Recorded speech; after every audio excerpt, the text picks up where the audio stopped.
On a longtemps cru que les jeunes nés avec un smartphone dans la main étaient des génies de la technologie. Mais alors que se passe-t-il quand on leur demande de faire un simple tableau croisé dynamique? Aujourd'hui, on va décortiquer ce mythe du natif numérique et voir pourquoi cette vieille histoire est une leçon cruciale pour l'ère de l'intelligence artificielle. Bienvenue à toutes et à tous sur La Quotidienne de l'IA, la rubrique du premier site d'information sur le sujet, ia-info.fr. Pour notre analyse d'aujourd'hui, on s'appuie sur un article vraiment passionnant de Didier Taormina qui a été publié en janvier 2026. Allez, on rentre tout de suite dans le vif du sujet. Vous l'avez peut-être remarqué, il y a ce paradoxe assez fou qui a déstabilisé pas mal de recruteurs. Comment une génération qui a littéralement grandi en ligne peut-elle parfois être démunie face aux outils de bureau le plus classiques? En fait, tout ça part d'une idée, d'un concept qui a fait rêver beaucoup d'entreprises, celui du fameux Digital Native, le natif numérique. Alors, ce terme, il est apparu au début des années 2000. Il désigne cette génération qui, en gros, n'a jamais connu un monde sans Internet. Et l'hypothèse, elle était simple, presque trop simple, leur familiarité avec le numérique devait logiquement en faire des employés ultra efficaces, comme par magie. Du coup, les entreprises s'attendaient à une véritable vague de modernité, une révolution dans les manières de travailler. On imaginait que ces jeunes allaient intégrer la technologie de façon complètement fluide, intuitive, dans absolument toutes leurs tâches. Sauf que, comme souvent, la réalité s'est avérée un peu plus nuancée. On peut même dire que le mythe s'est un peu fracassé sur le mur du quotidien en entreprise. Et là, pour les employeurs, c'est un peu la douche froide. Loin des grandes théories, les problèmes sont très concrets.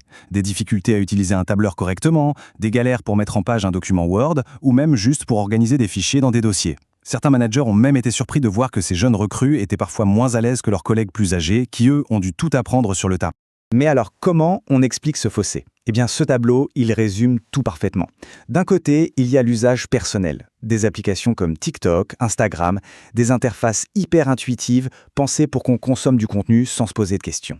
Et de l'autre, le monde professionnel. Des outils comme Excel, Word, qui demandent de comprendre des logiques complexes, non pas pour consommer, mais pour produire et structurer de l'information. C'est pas du tout la même chose. Et cette citation de l'article, elle est sans appel. Elle met le doigt pile là où ça fait mal. Savoir scroller pendant des heures ne prépare absolument pas à construire une formule complexe.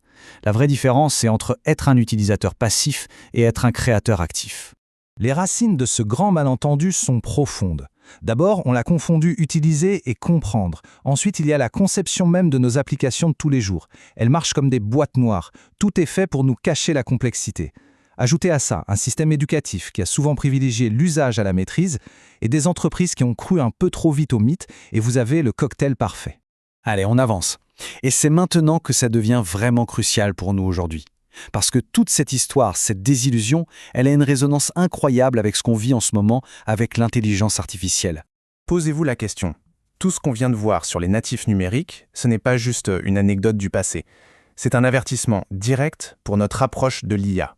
Le parallèle est saisissant.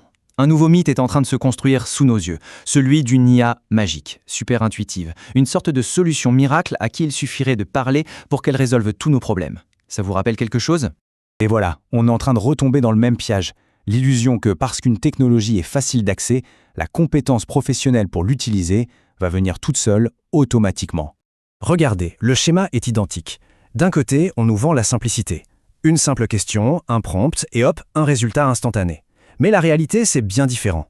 Une utilisation efficace, ça exige de savoir formuler des instructions ultra précises, d'être conscient que les résultats peuvent être biaisés, voire faux, et surtout, ça demande un esprit critique constamment en alerte. Et ici, les risques sont encore plus élevés. Adopter l'IA sans former les équipes, c'est s'exposer à une confiance aveugle dans des informations fausses, à l'exposition de données sensibles, ou même à de vrais casse-têtes juridiques sur la propriété intellectuelle. C'est un jeu dangereux. Voilà l'erreur fondamentale, celle qu'on répète à presque 20 ans d'intervalle. Croire que parce qu'on est familier avec un outil, on est compétent pour l'utiliser dans un cadre professionnel. C'est le cœur du problème.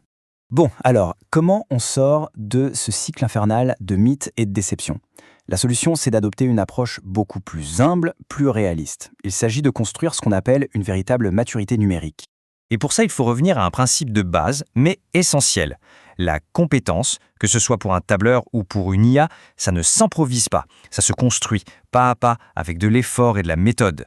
Pour les entreprises, ça veut dire des actions très concrètes. Premièrement, investir pour de vrai dans des formations structurées, pas juste des petits tutoriels.